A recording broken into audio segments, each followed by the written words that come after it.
ARRC music, okay, mixing with ping noise, better or not? இது ஒரு நல்ல கேள்வி actually. Like mixing with pink noise, this is ஒரு balancing technique. Pink noise வச்சு mix பண்ணுது. But எனக்கிட்ட கேட்டால் லைக் இது எனக்கு பிடிக்காது பேசிக்லி. என்ன ரீசன்னா, இப்போ let's say you are balancing a song and you are not listening to the song, you actually like listening to the pink noise. And அந்த பிங்க் நாய்ஸுக்கு அதுக்கேற்ற மாதிரி அது எல்லாமே கேட்க வைக்கிற மாதிரி you start balancing. Okay, so that is how you mix with pink noise. But இது ஒரு 1 ஹவருக்கு நம்ம பிங்க் நாய்ஸ் கேட்டுகிட்டே இருந்துச்சுன்னா என்ன ஆகிடும், இந்த பிங்க் நாய்ஸை ஸ்டாப் பண்ணாலும் நம்ம காதில் இந்த பிங்க் நாய்ஸு ஷீங்கிறது அப்படியே ரிங் ஆகிட்டே இருக்கும்.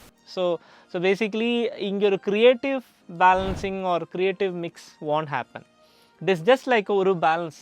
இது எப்படின்னா, இப்போ ஒரு ஷூட்டுக்கு நம்ம திடீர்னு நாளைக்கு ஒரு ஷூட் இருக்குது, ஒரு ப்ரீ மிக்ஸ் கொடுக்கணும், எனக்கு ஜஸ்ட்டு எல்லாமே தெளிவாக கேட்கணும், அந்த மாதிரி ஒரு பேலன்ஸ் கொடுக்கணும்னா you can do if you don't have time. Like எனக்கு ஒரு இன்ஸ்டன்ட் நூடுல்ஸ் மாதிரி, ஒரு மேகி நூடுல்ஸ் மாதிரி இதை வேணால் யூஸ் பண்ணிக்கலாம்.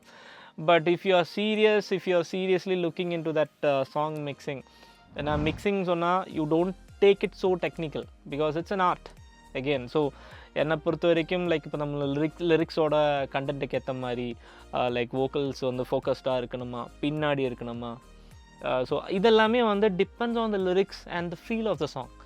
ஸோ இது வந்து ஒரு பிங்க் நாய்ஸாக வந்து நம்ம ரொம்ப டெக்னிக்கலி ட்ரீட் பண்ண வேண்டாம் தான் என்னோட ஒரு ஒப்பீனியன்.